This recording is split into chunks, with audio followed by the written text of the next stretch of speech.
ರಾಮಾಜೋಯಿಸ್ರವರು ಹೋದಾಗ supreme ಕೋರ್ಟ್ನವ್ರು ಹೇಳಬೇಕಾಗಿತ್ತಲ್ಲ. ಆಗ್ಲೇನೆ BCA ಮೇನಲ್ಲಿ ಮುಸಲ್ಮಾನರು ಕೂಡ ಸೇರಿದ್ರು. ಇದು ಅನ್ಕಾನ್ಸ್ಟಿಟ್ಯೂಷನಲ್ ಆಗಿದ್ರೆ ಆಗ್ಲೇ ಹೇಳ್ಬೋದಾಗಿತ್ತಲ್ಲ ಸುಪ್ರೀಂ ಕೋರ್ಟ್ನವರು. ಅವ್ರ ಅರ್ಜಿನ ಯಾಕೆ ವಜಾ ಮಾಡಬಹುದು? ಅವ್ರು ಹೋಗಿದ್ದು ಕೂಡ ಅನ್ಕಾನ್ಸ್ಟಿಟ್ಯೂಷನಲ್. ಮಹಿಳೆಯರಿಗೆ ಕೊಡೋದು ಅನ್ಕಾನ್ಸ್ಟಿಟ್ಯೂಷನಲ್, ಹಿಂದುಳಿದವರು ಕೊಡೋದು ಮೀಸಲಾತಿನ ಅನ್ಕಾನ್ಸ್ಟಿಟ್ಯೂಷನಲ್, ಮುಸಲ್ಮಾನರಿಗೆ ಕೊಡೋದು ಅನ್ಕಾನ್ಸ್ಟಿಟ್ಯೂಷನಲ್ ಅಂತ ಹೋಗಿತ್ತು. ಅಷ್ಟೇ ಅಲ್ಲ, ಅಧ್ಯಕ್ಷ ಉಪಾಧ್ಯಕ್ಷ ಸ್ಥಾನದಲ್ಲೂ ಕೂಡ ಮೀಸಲಾತಿ ಇತ್ತು.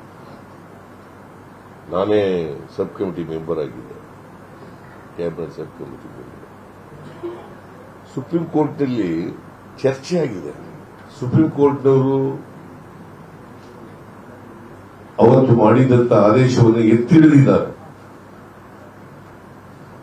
ಇದೆಲ್ಲ ಗೊತ್ತಿದ್ರೂ ಕೂಡ, ಅಥವಾ ಗೊತ್ತಿದೆಯೇನೋ ಗೊತ್ತಿಲ್ಲ ನನಗೆ, ಗೊತ್ತಿದ್ರೂ ರಾಜಕೀಯ ಮಾಡಲಿಕ್ಕೆ ವೋಟ್ಗೋಸ್ಕರ ಹತಾಶರಾಗಿ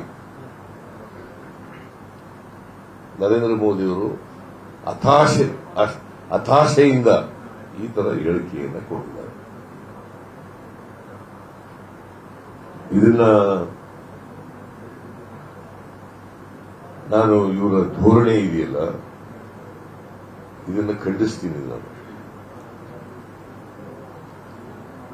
ಅದಕ್ಕೆ ನಾನು ಹೇಳಿದ್ದೀನಿ, ನಮ್ಮ ಪಾರ್ಟಿ ಅಧ್ಯಕ್ಷರು ಕೂಡ ಫೋನ್ ಮಾಡಿದ್ದೆ. ಈಗ ನಾನು ನೋಡಿ, ಈ ತರ ಅಡ್ವರ್ಟೈಸ್ಮೆಂಟ್ ಕೊಟ್ಟಿರೋದು ಎಲೆಕ್ಷನ್ ಕಮಿಷನ್ ಗಮನಕ್ಕೆ ತರಬೇಕು.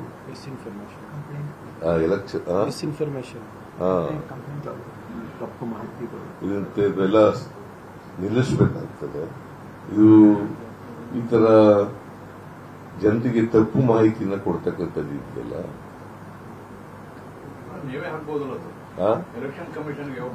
ಅದಕ್ಕೆ ಹೇಳಿದ್ದೀನಿ ಎಲೆಕ್ಷನ್ ನಮ್ಮ ಪಾರ್ಟಿಯಿಂದ ಹಾಕಕ್ಕೆ ಹೇಳಿದ್ದೀನಿ.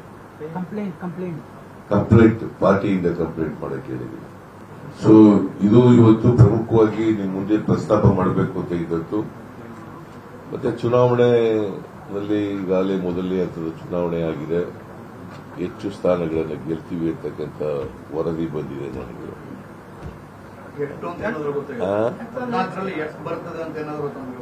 ಕೇಂದ್ರ ಸರ್ಕಾರ 3,454 ಕೋಟಿ ರೂಪಾಯಿ ಬರ ಪರಿಹಾರ ಬಿಡುಗಡೆ ಮಾಡಿದೆ. ಈಗ ಇಲ್ಲಿ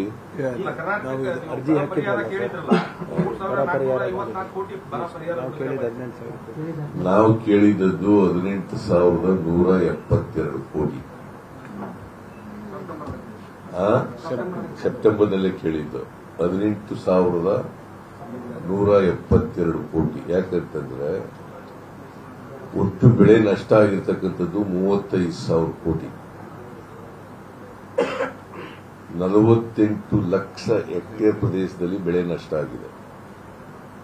48 ಲಕ್ಷ ಹೆಕ್ಟೇರ್ ಪ್ರದೇಶದಲ್ಲಿ ಬೆಳೆ ನಷ್ಟ ಆಗಿದೆ. NDRF ನಾರ್ಮ್ಸ್ ಪ್ರಕಾರ 18,172 ಕೋಟಿ ರೂಪಾಯಿಗಳನ್ನು ಕೇಳಿದೆ. ಅದು ಕೇಂದ್ರ ಸರ್ಕಾರದವರು ನಿಮಗೆಲ್ಲ ಗೊತ್ತಿದೆ. ಏನ್ ಹೇಳಿದ್ರು ಆಗ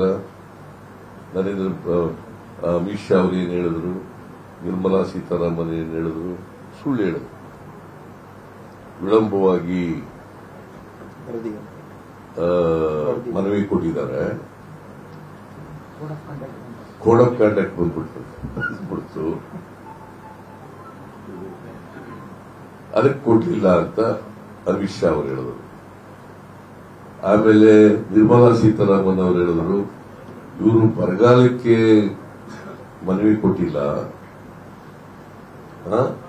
ಗ್ಯಾರಂಟಿಗಳಿಗೆ ದುಡ್ಡು ಕೇಳಿದ್ದಾರೆ ಅಂತ ಹೇಳಿದರು. ನಾವು ಗ್ಯಾರಂಟಿಗಳಿಗೆ ಒಂದು ಪೈಸೆನೂ ಕೇಳಿಲ್ಲ, ಕೇಳೋದೂ ಇಲ್ಲ.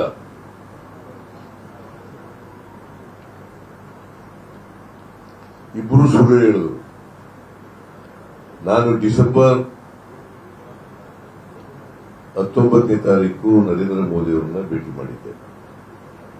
ಡಿಸೆಂಬರ್ 2023 ಡಿಸೆಂಬರ್ 19ನೇ ತಾರೀಕು ಭೇಟಿ ಮಾಡಿದ್ದೆ. ಅವತ್ತು ನರೇಂದ್ರ ಮೋದಿ ಅವರು ಗಮನಕ್ಕೆ ತಗೊಂಡೆ, ಕರ್ನಾಟಕದಲ್ಲಿ ಭೀಕರವಾದಂತಹ ಬರಗಾಲ ಇದೆ, ಮನವಿ ಕೊಟ್ಟಿದ್ದೀವಿ, 18,172 ಕೋಟಿ ಕೇಳಿದ್ದೀವಿ, ನಮಗೆ ಕೊಡಬೇಕು, ರೈತರಿಗೆ ಇನ್ಪುಟ್ ಸಬ್ಸಿಡಿ ಕೊಡಬೇಕಾಗುತ್ತೆ, ಕಷ್ಟದಲ್ಲಿದ್ದಾರೆ. ಅವರು ಸಂಬಂಧಪಟ್ಟವರಿಗೆ ಕೂಡಲೇ ಹೇಳ್ತೀನಿ. ಯಾಕಂದ್ರೆ ತಿಳಿಸೆ ಒಂದು ಹೈ ಲೆವೆಲ್ ಕಮಿಟಿ ಇದೆ, headed by home minister Amit Shah.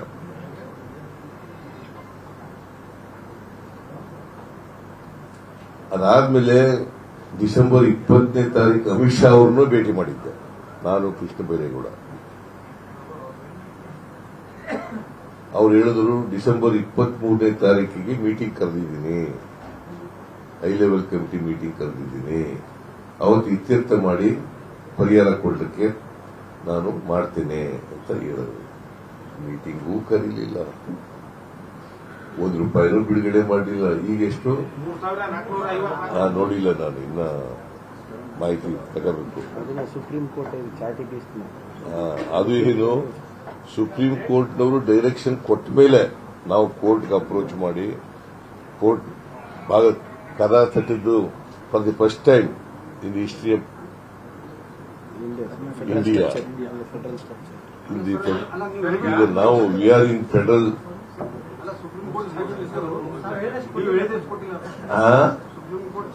ಇಲ್ಲ, ಸುಪ್ರೀಂ ಕೋರ್ಟ್ನವರೆಲ್ಲ ಇದು ಹೇಳಿರೋದು, ಸುಪ್ರೀಂ ಕೋರ್ಟ್ನವರೆಲ್ಲ ಹೇಳಿರೋದು. ಅವರು ಇತ್ಯರ್ಥ ಮಾಡಿ ಜಲ್ದಿ ಅಂತ ಹೇಳಿದರು. ಅವರು ಟೈಮ್ ತಗೊಂಡಿದ್ರು, ಅಡ್ವೊಕೇಟ್ ಜನರಲ್ ಅಲ್ಲ, ಅಟಾರ್ನಿ ಜನರಲ್ ಮತ್ತೆ ಸಾಲಿಸಿಟರ್ ಜನರಲ್ ಟೈಮ್ ತಗೊಂಡಿದ್ರು. ಇದು ಕೇಂದ್ರ ಸರ್ಕಾರ ತೀರ್ಮಾನ ಮಾಡಿರೋದು, ಸುಪ್ರೀಂ ಕೋರ್ಟ್ ಹೇಳಿ ತೀರ್ಮಾನ ಮಾಡಿರೋದಲ್ಲ,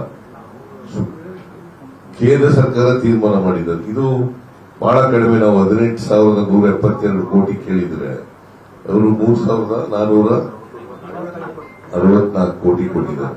ಇಸ್ ವೆರಿ ಬಹಳ ಕಡಿಮೆ. ಇದು ನಾನು ಅಧಿಕಾರಿಗಳ ಜೊತೆ ಚರ್ಚೆ ಮಾಡಿ ನೋಡೋಣ ಮುಂದೆ ಏನ್ ಮಾಡಬೇಕು ಅಂತ ತೀರ್ಮಾನ ಮಾಡಿ. ನಂಗೆ ಗೊತ್ತಿಲ್ಲ, ಈಗ ಗೊತ್ತಾದ್ದು.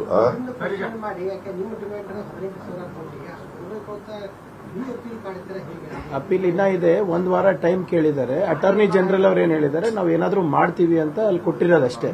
ಇನ್ನ ಮುಂದೆ ಮಂಡೇ ಮತ್ತೆ ಹಿಯರಿಂಗ್ ಬರುತ್ತಲ್ಲ. ಈಗ ಸುಪ್ರೀಂ ಕೋರ್ಟ್ ಮುಂದೆ ನಾವು ರಿಟ್ ಪಿಟಿಷನ್ ಹಾಕಿದ್ವಿ. ರಿಟ್ ಪಿಟಿಷನ್ ಹಾಕಿದಾಗ ಗವರ್ಮೆಂಟ್ ಆಫ್ ಇಂಡಿಯಾ ಪರವಾಗಿ ಅಟಾರ್ನಿ ಜನರಲ್ ಮತ್ತು ಸಾಲಿಸಿಟರ್ ಜನರಲ್ ಅಪಿಯರ್ ಆದರು. ಕನ್ನಡಿಗರ ಮೆಚ್ಚಿನ ನಿಮ್ಮ ನ್ಯೂಸ್ 18 ಕನ್ನಡ ಈಗ ವಾಟ್ಸ್ಆಪ್ನಲ್ಲಿಯೂ ಲಭ್ಯ. ಕರ್ನಾಟಕ ಮತ್ತು ದೇಶ ವಿದೇಶದ 360 ಡಿಗ್ರಿ ಸುದ್ದಿ ವಿವರವನ್ನ ನೀವು ನಿಮ್ಮ ಕೈ ಬೆರಳುಗಳಲ್ಲಿಯೇ ಪಡೆಯೋದಿಕ್ಕೆ ಈ QR ಕೋಡ್ ಅನ್ನು ಸ್ಕ್ಯಾನ್ ಮಾಡಿ. ನಮ್ಮ ಚಾನೆಲ್ ಅನ್ನು ಫಾಲೋ ಮಾಡಿ, ನೋಟಿಫಿಕೇಶನ್ ಆನ್ ಮಾಡಿ.